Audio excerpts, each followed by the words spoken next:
नमस्कार, आदाब साथियों। आप सभी का एक बार फिर से मेरे YouTube चैनल में बहुत बहुत स्वागत है।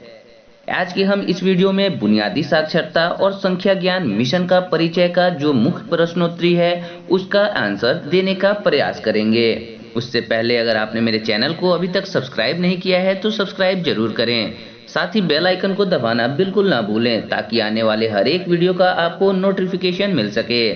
फेसबुक और इंस्टाग्राम के पेज को लाइक करें, ट्विटर पर हमें फॉलो करें। जैसा कि आप सभी जानते हैं कि 1 अक्टूबर 2021 से निष्ठा 3.0 FLN कोर्स की शुरुआत हो चुकी है, जो कि पूरे भारतवर्ष में शुरू की गई है। इसी कड़ी में सभी शिक्षकों को प्रत्येक माह में 2 कोर्सेज करने हैं। इन दोनों कोर्सेज में हर माह के 25 तारीख तक नामांकन अवश्य ही ले लेना है, अन्यथा उसके बाद नामांकन नहीं ले पाएंगे और उनका कोर्स छूट जाएगा। और इन दोनों कोर्सेज को उस माह के 30 तारीख तक हर हाल में कंप्लीट भी कर लेना है। निष्ठा 3.0 FLN में कुल 12 मॉड्यूल हैं। आज के हम इस वीडियो में बुनियादी साक्षरता और संख्या ज्ञान मिशन के परिचय, जिसमें अंतिम प्रश्नोत्तरी को हल करने के बाद ही आपको सर्टिफिकेट मिलेगा, उसमें कम से कम आपको 70% मार्क्स लाना जरूरी है। इसके पहले भी मैंने इसका पार्ट 1 बनाया था, जिसमें बीच में आए प्रश्नों का उत्तर है। अगर आपने उस वीडियो को अभी तक नहीं देखा है तो मैं उसका लिंक डिस्क्रिप्शन में डाल दूंगा, ताकि उसे खोजने में आपको किसी भी तरह का प्रॉब्लम न हो। आज के इस वीडियो में 40 से ऊपर प्रश्नों का उत्तर मैंने देने का प्रयास किया है, ताकि आपको इस कोर्स से संबंधित कोई भी क्वेश्चन हो तो आप उसका आंसर दे सकें। लेकिन एक बात का अवश्य ही ध्यान रखेंगे कि आप जो भी कोर्स करें उसे पूरा समय देकर ही कंप्लीट करें, और साथ ही अपना नोट्स भी तैयार करते चलें, ताकि आगे भविष्य में कभी भी अगर उसकी जरूरत पड़े तो मोबाइल में इस कोर्स को फिर से सर्च करके देखना ना पड़े, आपके नोट से ही काम चल सके। इसलिए जो भी आप मॉड्यूल करें उसे पेन डाउन करते ही चलें। तो चलिए इस मॉड्यूल में अंतिम प्रश्नोत्तरी में आए विभिन्न प्रश्नों का उत्तर देने का प्रयास करते हैं। सरकार में ECCE के रूप में एकीकृत बाल विकास सेवाओं या ICDS केंद्रों के माध्यम से प्रदान की जाती है, जिन्हें के रूप में कहा जाता है। तो इसका जो सही और सटीक आंसर होगा वो होगा आंगनबाड़ी केंद्र। अगला प्रश्न है, SDG का लक्ष्य 4.2 का उद्देश्य यह सुनिश्चित करना है कि सभी लड़कियां और लड़कों को, जिसमें वंचित समूह और विकलांग बच्चे भी शामिल हैं, 2030 तक गुणवत्तापूर्ण देखभाल और पूर्व प्राथमिक शिक्षा प्राप्त हो सके। तो इसका जो सही और सटीक आंसर है वो है प्रारंभिक बाल्य अवस्था। अगला प्रश्न है, CBSE प्राथमिक स्तर पर के एक पूल की पहचान करेगा जो सरकारी प्रारंभिक शिक्षकों का मार्गदर्शन कर सकता है और प्राथमिक स्तर पर शिक्षकों का समर्थन करने के लिए ई सामग्री भी विकसित कर सकता है, जिसमें पाठ्य योजनाएं, नवीन शिक्षण शास्त्र का उपयोग आदि शामिल हैं। तो इसका जो सही और सटीक आंसर है वो है उत्कृष्ट शिक्षक। अगला प्रश्न है, हमारे देश में ECCE संस्थानों के माध्यम से चलाई जाती है, जिसमें शामिल है एकल आंगनबाड़ी, प्राथमिक स्कूलों के साथ संबद्ध आंगनबाड़ी, कम से कम 5 से 6 वर्ष के आयु वाले पूर्व प्राथमिक विद्यालय अनुभाग मौजूदा प्राथमिक विद्यालय के साथ सह स्थित एकल प्री स्कूल, जैसा कि NEP 2020 में कहा गया है। तो इसका जो सही और सटीक आंसर होगा वो है प्रारंभिक बाल्य अवस्था शिक्षण। अगला प्रश्न है, बुनियादी शिक्षा का मुख्य केंद्र है, तो इसका जो सही और सटीक आंसर होगा वो है बच्चे का सर्वांगीण विकास। अगला प्रश्न है, मिशन का विचार है कि प्रत्येक बच्चा पढ़ने लिखने और गणित में वांछित सीखने की क्षमता प्राप्त कर ले। तो इसका जो सही और सटीक आंसर होगा वो है ग्रेड 3 तक और ग्रेड 5 के पहले। अगला प्रश्न है, मिशन मोड में तक बुनियादी साक्षरता और संख्यानात्मक के लक्ष्य को प्राप्त करने के लिए राज्यों और केंद्र शासित प्रदेशों की महत्वपूर्ण भूमिका है। इसका जो सही और सटीक आंसर है वो है 2025-26। अगला प्रश्न है, प्रारंभिक बाल्यावस्था देखभाल और शिक्षा पाठ्यक्रम की योजना और कार्यान्वयन का कार्य शिक्षा मंत्रालय, महिला और बाल विकास मंत्रालय, स्वास्थ्य और परिवार कल्याण मंत्रालय और जनजातीय मामलों के मंत्रालय द्वारा किया जाएगा। तो इसका जो सही और सटीक आंसर है वो है संयुक्त रूप से। ECCE की अवधि है तो इसका जो सही और सटीक आंसर है वो है जन्म से 8 वर्ष की उम्र तक। अगला प्रश्न है, एनसीईआरटी देश के एक अग्रणी शैक्षणिक संस्थान है और यह संस्था शिक्षक प्रशिक्षकों के लिए सामग्री विकसित करने और प्रशिक्षण आयोजित करने के साथ साथ के लक्ष्यों को प्राप्त करने में भी महत्वपूर्ण भूमिका निभाती है। तो इसका जो सही और सटीक आंसर है वो है बुनियादी साक्षरता और संख्यात्मकता। अगला प्रश्न है, किसी भी बच्चे के जीवन काल में प्रारंभिक वर्ष महत्वपूर्ण होते हैं क्योंकि इस समय किसी अन्य चरण की तुलना में अधिक तीव्र होती है। तो इसका जो सही और सटीक आंसर है वो है विकास की दर। अगला प्रश्न है, FLN मिशन है, इसका जो सही और सटीक आंसर है वो है राष्ट्रीय पहल। अगला प्रश्न है, ECCE का पूरा नाम क्या है? तो इसका जो सही और सटीक आंसर है वो है बाल्यावस्था देखभाल और शिक्षा, early childhood care and education. अगला प्रश्न है, स्कूली शिक्षा के बुनियादी स्तर में भाषा और गणित का कौशल निर्माण करना किसका उद्देश्य है? तो इसका जो सही और सटीक आंसर है वो है बुनियादी साक्षरता और संख्या ज्ञान का मिशन। बुनियादी साक्षरता और संख्या ज्ञान का तात्पर्य स्कूल शिक्षा के बुनियादी स्तर में पर्याप्त का निर्माण करना है। तो इसका जो सही और सटीक आंसर होगा वो है साक्षरता और संख्या ज्ञान। अगला प्रश्न है, राष्ट्रीय बुनियादी साक्षरता और संख्या ज्ञान यह सुनिश्चित करने की दिशा में एक महत्वपूर्ण कदम है कि हमारे बच्चे तक अर्थ के साथ पठन कौशल और बुनियादी संख्यात्मक कौशल प्राप्त कर सकें। तो इसका जो सही और सटीक आंसर होगा वो है कक्षा 3 तक। अगला प्रश्न है, FLN मिशन के दिशा निर्देश किसने दिए हैं? तो इसका जो सही और सटीक आंसर होगा वो है भारत सरकार के शिक्षा मंत्रालय ने। अगला प्रश्न है, सभी बच्चों के लिए बुनियादी साक्षरता और संख्यात्मक कौशल प्राप्त करने का त्वरित राष्ट्रीय होना चाहिए। तो इसका जो सही और सटीक आंसर है वो है मिशन। अगला प्रश्न है, आंगनबाड़ी कार्यकर्ताओं शिक्षकों का ECCE प्रशिक्षण स्कूल शिक्षा विभाग के क्लस्टर संसाधन केंद्रों द्वारा होगा। तो इसका जो सही और सटीक आंसर है वो है मेंटर। अगला प्रश्न है, सभी हितधारकों को जैसे शिक्षकों, अभिभावकों, छात्रों और समुदायों के लिए मजबूत नींव तैयार करने में शामिल करें। तो इसका जो सही और सटीक आंसर है वो है जीवन पर्यंत चलने वाले अधिगम। अगला प्रश्न है, KVS स्कूलों को मिशन मोड में कक्षा 5 तक सभी छात्रों द्वारा बुनियादी साक्षरता और संख्यात्मक प्राप्त करने के लिए के रूप में विकसित किया जाएगा।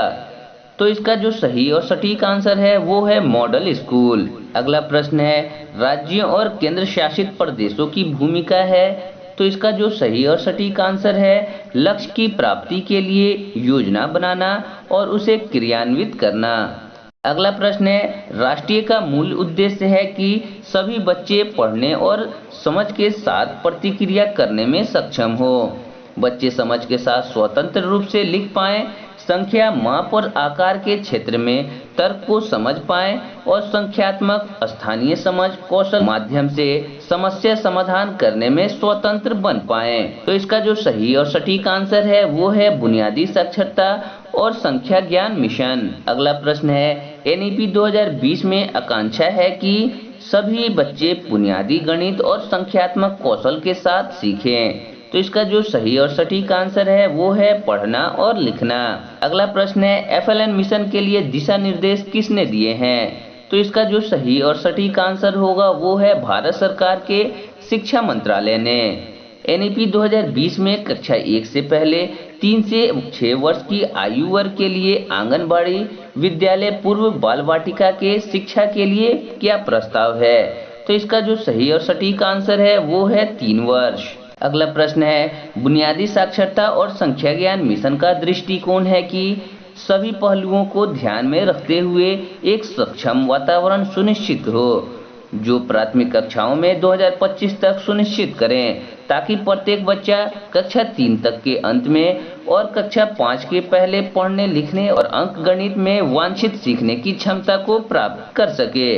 तो इसका जो सही और सटीक आंसर है वो है बुनियादी साक्षरता और गणित का सार्वभौमिक अधिग्रहण।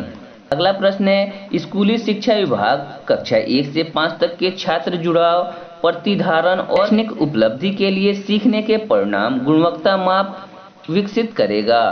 तो इसका जो सही और सटीक आंसर होगा वो है ऐप। अगला प्रश्न है, राष्ट्रीय बुनियादी साक्षरता और संख्या ज्ञान मिशन यह सुनिश्चित करने की दिशा में एक महत्वपूर्ण कदम है कि हमारे बच्चे तक अर्थ के साथ पठन कौशल और बुनियादी संख्यात्मक कौशल प्राप्त कर सकें। तो इसका जो सही और सटीक आंसर है वो है कक्षा 3। अगला प्रश्न है, FLN मिशन में दक्षता हासिल करने के लिए एक राष्ट्रीय पहल है। तो इसका जो सही और सटीक आंसर होगा वो है समझ के साथ भाषा और गणित पढ़ना। अगला प्रश्न है, बुनियादी साक्षरता और संख्या ज्ञान के लिए संदर्भ व्यक्तियों की क्षमता वर्धन और संदर्भ सामग्री विकसित करना सरकार के साथ साथ की जिम्मेदारी है। तो इसका जो सही और सटीक आंसर है वो है NGO। अगला प्रश्न है, बुनियादी साक्षरता और संख्या ज्ञान का तात्पर्य स्कूली शिक्षा के बुनियादी स्तर में पर्याप्त का निर्माण करना है। तो इसका जो सही और सटीक आंसर है वो है साक्षरता और संख्या ज्ञान। अगला प्रश्न है, प्रारंभिक बाल्यावस्था शिक्षा को किसके संदर्भ में एक विशिष्ट लक्ष्य के रूप में शामिल किया गया है। तो इसका जो सही और सटीक आंसर है वो है सतत विकास का लक्ष्य या SDG। अगला प्रश्न है, NEP में FLN हासिल करने के लिए किस समय सीमा निर्धारित की गई है। तो इसका जो सही और सटीक आंसर होगा वो है 2025 तक। अगला प्रश्न है, राष्ट्रीय बुनियादी साक्षरता और संख्या ज्ञान मिशन का गठन के द्वारा होगा। तो इसका जो सही और सटीक आंसर है वो है NEP 2020 में यह परिकल्पना की गई है कि 5 वर्ष तक की आयु के पहले प्रत्येक बच्चा एक प्रारंभिक कक्षा या बाल वाटिका में जाए जिसमें एक ECCE को पढ़ाने योग्य क्वालिफाइड शिक्षक होगा। बाल वाटिका है तो इसका जो सही और सटीक आंसर है वो है कक्षा 1 से पहले की एक कक्षा। अगला प्रश्न है, भावी स्कूली शिक्षा को आजीवन सीखने के लिए और संख्याओं के बुनियादी समझ जीवन के लिए आवश्यक आधार है। तो इसका जो सही और सटीक आंसर है वो है पढ़ और लिख पाना। अगला प्रश्न है, प्री स्कूल की शिक्षा सुनिश्चित करती है प्री स्कूल से आरंभिक प्राथमिक कक्षा तक जिससे कि अधिगम में बेहतर प्रदर्शन हो और स्कूल में पढ़ाई जारी रखने की दर बेहतर बनी रहे। तो इसका जो सही और सटीक आंसर है वो है निर्बाध ट्रांजिशन। अगला प्रश्न है, NEP 2020 के अनुसार मध्याह्न भोजन योजना कार्य प्रारंभिक कक्षा में पढ़ने वाले बच्चों को भी विस्तारित किया जाएगा। यह प्रारंभिक कक्षा का अर्थ है। इसका जो सही और सटीक आंसर है वो है कक्षा 1 से पहले की कक्षाएं। NEP 2020 द्वारा प्रस्तावित नई 5+3+3+4 संरचना में 3 वर्ष की आयु से को एक मजबूत आधारशिला के रूप में शामिल किया गया है जिसका उद्देश्य बेहतर समग्र शिक्षा विकास और कल्पना को बढ़ावा देना है। तो इसका जो सही और सटीक आंसर है वो है ECCE। अगला प्रश्न है, NCERT राज्यों और केंद्र शासित प्रदेशों को FLN मिशन के उद्देश्य की पूर्ति के लिए प्रदान करेगा। तो इसका जो सही और सटीक आंसर है वो है पाठ्यचर्या और शिक्षा शास्त्रीय ढांचा। अगला प्रश्न है, बुनियादी साक्षरता और संख्या ज्ञान मिशन का दृष्टिकोण है कि सभी पहलुओं को ध्यान में रखते हुए एक सक्षम वातावरण सुनिश्चित हो जो प्राथमिक कक्षाओं में 2025 तक सुनिश्चित करें ताकि प्रत्येक बच्चा कक्षा 3 के अंत तक और कक्षा 5 के पहले पढ़ने लिखने और अंकगणित में वांछित सीखने की क्षमता को प्राप्त कर सके। तो इसका जो सही और सटीक आंसर है वो है बुनियादी साक्षरता और गणित का सार्वभौमिक अधिग्रहण। अगला प्रश्न है, राष्ट्रीय शिक्षा नीति 2020 में इस बात पर प्रकाश डाला गया है कि वर्तमान में प्राथमिक स्तर पर अनुमानित रूप से 5 करोड़ से अधिक छात्र बुनियादी साक्षरता और संख्या ज्ञान का कौशल हासिल नहीं कर पाते हैं। तो इसका जो सही और सटीक आंसर है वो है सहमत तथा FLN को मजबूत करने के लिए कदम उठाए जाने चाहिए। अगला प्रश्न है, राष्ट्रीय का मूल उद्देश्य है कि सभी बच्चे पढ़ने और समझने के साथ प्रतिक्रिया करने में सक्षम हों। बच्चे समझ के साथ स्वतंत्र रूप से लिख पाएं, संख्या माप और आकार के क्षेत्र में तर्क को समझ पाएं और संख्यात्मक स्थानीय समझ कौशल को माध्यम से समस्या समाधान करने में स्वतंत्र बने। तो इसका जो सही और सटीक आंसर है वो है बुनियादी साक्षरता और संख्या ज्ञान मिशन।